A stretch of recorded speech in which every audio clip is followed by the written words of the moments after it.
The average NFL fan knows how much money these players are making, and so they're a lot less sympathetic than they would be to rank-and-file workers. It doesn't change the fact they are workers, but they are very well-paid workers with a very unique talent.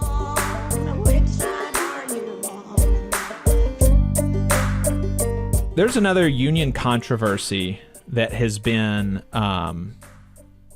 that's been going on in one of the sports unions.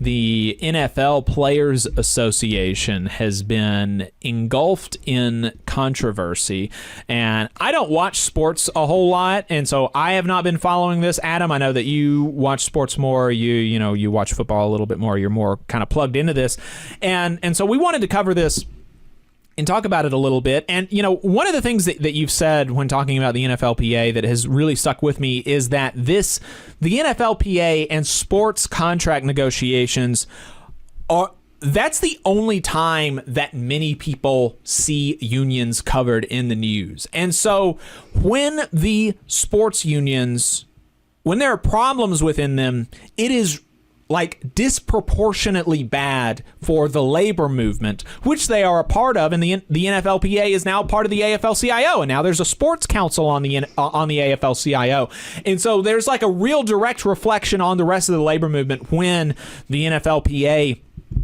is out there doing stuff that maybe they shouldn't be. And so, Adam, can you fill us in on what's been going on with the Players Association at the NFL? Yeah, and I'll start with what you just alluded to. I didn't grow up in a union family. I didn't grow up knowing people in unions.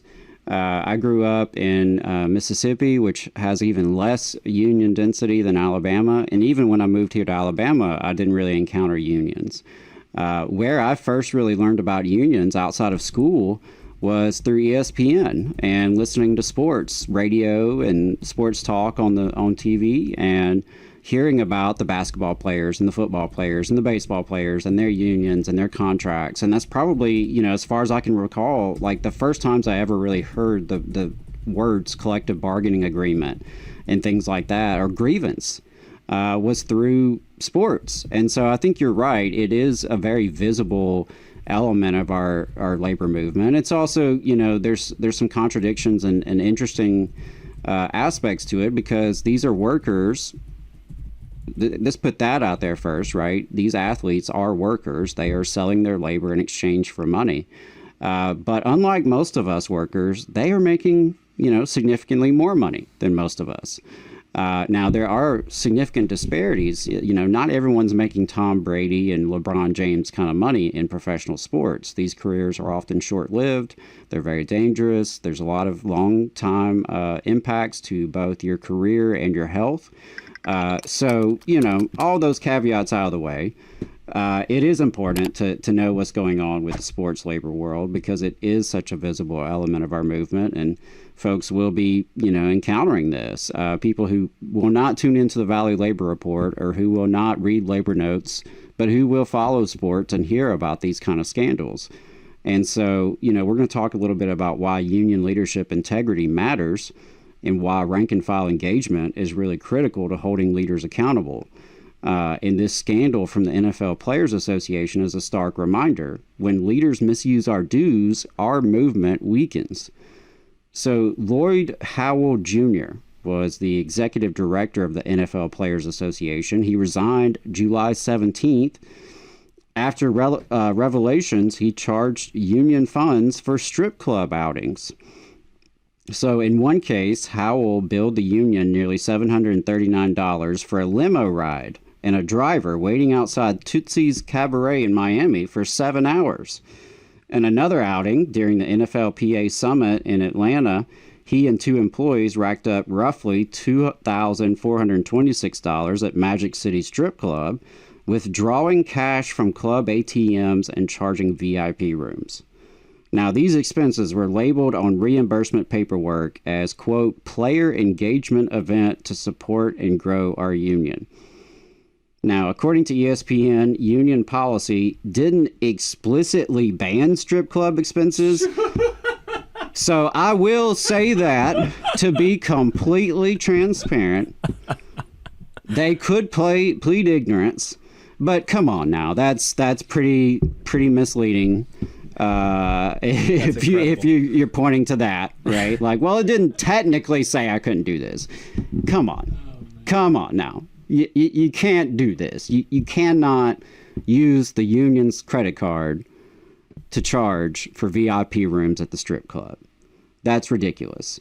And here's what makes it worse. This fellow, Howell, made about $3.6 million last year in his position as a union leader. And these expenses weren't his first questionable outing. At his old job at Booz Allen, okay, red flag. Okay, we've got a union leader coming from the corporate world. What's that about? So back in 2015, at his corporate job at Booz Allen, Howell was reprimanded and one of his colleagues was fired for a very similar strip club reimbursement process. He got in some trouble there. That was not his only trouble there at Booz Allen, is my understanding from some of the reporting. And I'm really curious just to what extent, rank and file NFL players and members of the NFLPA really knew what they were getting into with this guy. And I want to point to this recent article by one of ESPN's commentators, Dan Wetzel, because one of the newest things to break in this story is that the executive director Howell, had actually consolidated 2 of the parking spots at the office to make one giant parking spot for himself, and dedicated it to O.J. Simpson, perhaps the most controversial football player you could possibly dedicate your parking spot to.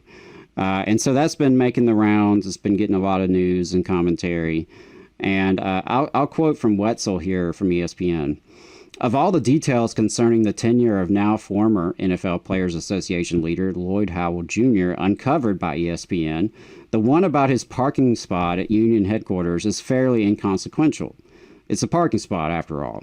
It certainly pales in comparison to Howell's non-disclosure deal with the NFL, which, by the way, I'll add, was uncovered in recent months, that he was hiding information from his own membership in collusion with the owners. He also had a side hustle as a consultant at a private equity group with NFL ties. We have the FBI's investigation into a multi-billion-dollar group licensing firm co-owned by the union, or, of course, there was Howell's expense report related to his all-night trip to a Miami Gardens, Florida gentleman's club. Yet maybe the parking spot says it all about not just where Howell's tenure went wrong, but also how the union has lost focus in finding leaders who are driven more by the job, representing labor, than the accoutrements of the job. The $3.4 million in salary, the fame, and yes, the reserved office parking spot or two. Wetzel continues. Basically, he consolidated the parking spots so that his Porsche Cayenne Turbo SUV could be parked without any fear of anyone dinging the sides. Wow. Hey, 5 seconds. Just wanted to say that this is only possible because of our donors. If you want to see more of this, then consider donating yourself at tvlr.fm/donate. And yeah, he labeled it number 32 as an homage to his favorite all-time player, O.J. Simpson. And I agree with Wetzel here when he asked, is that really what was important? Right? Because the NFL has been running roughshod over the NFLPA for years now. Wetzel also points out there's almost no public sympathy for professional athletes, even in football, with this undeniable health risk. It's an uphill fight, right? Because the average worker, the average consumer, the average, NFL fan knows how much money these players are making, and so they're a lot less sympathetic than they would be to, rank and file workers out in their community. As I said, it doesn't change the fact their relationship to their labor, their relationship to management. They are workers, but they are very well paid workers with a very unique talent. And so that's can be a difficult position to win public sympathy. Yes, the owners are way wealthier, and they are the owners. But still, when you're talking about millionaires versus billionaires in some cases, Getting the public on your side can be a tough thing. And so to your point earlier, Jacob, when you totally blow it with your public image, with this sort of garbage and corruption, it's really, really detrimental. Wetzel pointed out in his reporting that, yes, the players have gained in some areas through the years in collective bargaining agreements, but like in the rawest of terms, back in 2006, NFL players were getting 57.5% of league revenue, and they were playing 16 regular season games. The latest deal was for about 47% of revenue and a 17-game schedule. And the owners are seeking to expand to 18 games and even more revenue for themselves, right? So the NFL players have actually shrunk the share of revenue they are receiving from the league by over 10% in the last 14, 20 years? A 20-year decline we've seen. And now they are working more. They have a longer schedule. And so, I really appreciated seeing this on ESPN that Wetzel said, it's why the players need a force of nature to stand up for their interest, one completely entrenched in old school union thinking, battling management at every turn, rather than seeming like they could switch teams at any moment. And he talked to Bob Strop, who served as the general counsel with the United Mine Workers and also worked with the United Auto Workers, Teamsters, and other unions and professional sports associations over the years, who really just was baffled. He said talking about both him and both Howell and his predecessor at the NFLPA, DeMar Smith, Strop said they both came from the corporate world and didn't have a labor fiber in their body. And, as I alluded to earlier, there's just been a lot of details to come out in the last couple months about this union. There was a bizarre non-disclosure agreement with the NFL to hide the findings in an arbitration case that accused owners of working together to avoid giving star quarterbacks guaranteed contracts.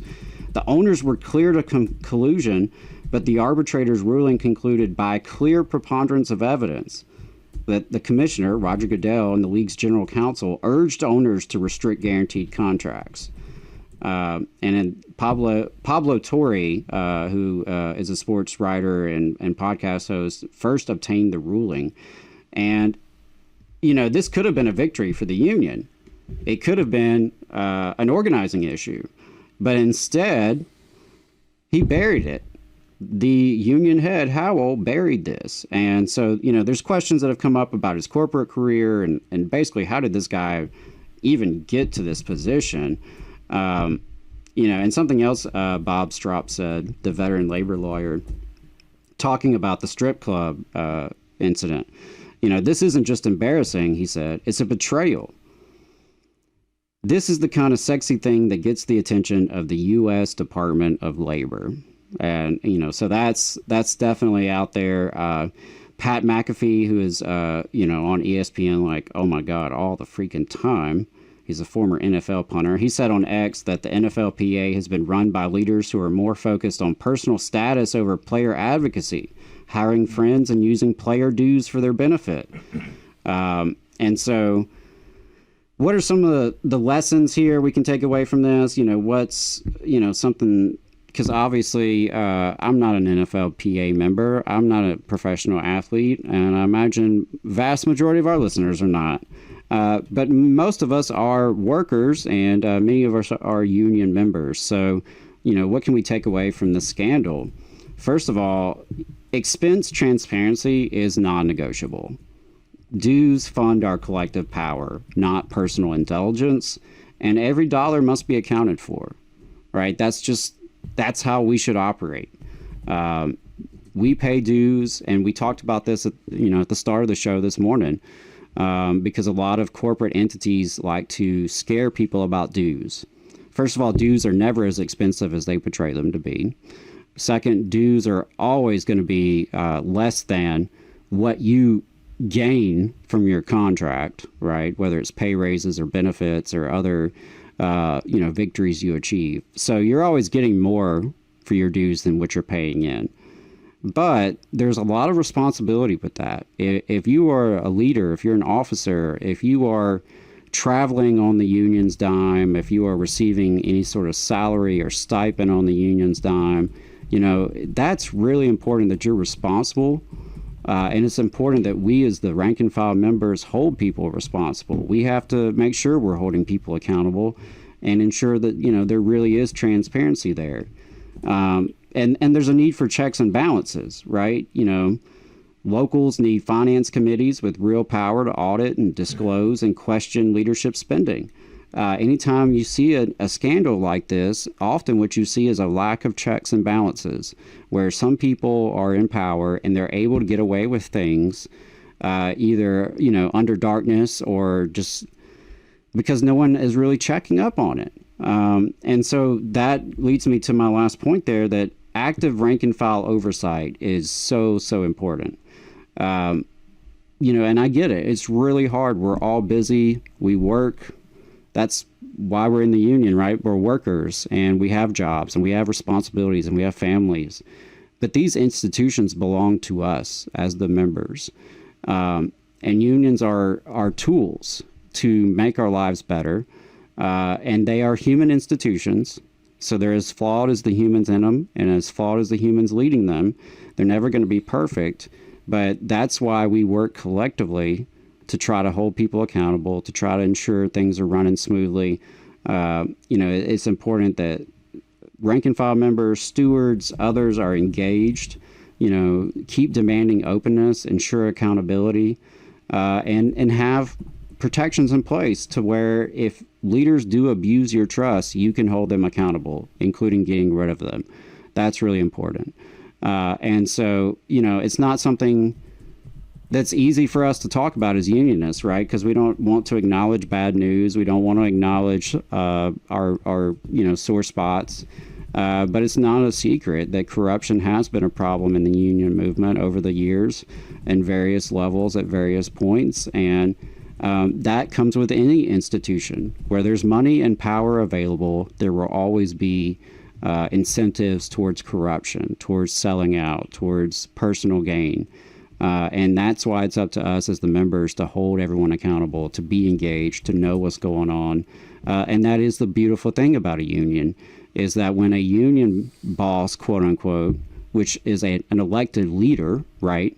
When an elected leader of a union misbehaves, we do have a way to hold them accountable, right? And it may take a lot of hard work and organizing. It may take some pressure. It may take butting heads with people who are entrenched at sometimes.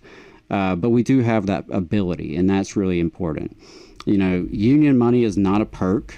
It's the lifeblood of our solidarity and our struggle. So when leaders misuse these funds and they hide conflicts, we lose more than dollars. We lose our credibility. We lose our unity. We lose our bargaining power.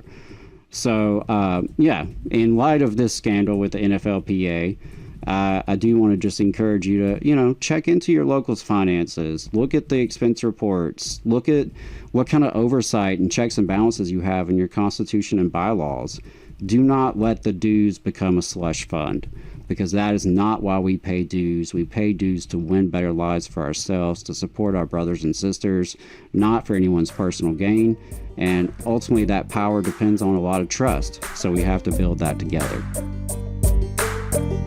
You just saw a clip from the Valley Labor Report. We are live every Saturday morning from 9:30 a.m. till 12:30 p.m. And we pride ourselves on keeping all of our content free to everybody so that we can talk to as many working folks as possible. If you support the work that we're doing, you think that it's important, you think that it's good, then consider making a monthly contribution to the project, and you can do that on our website, tvlr.fm.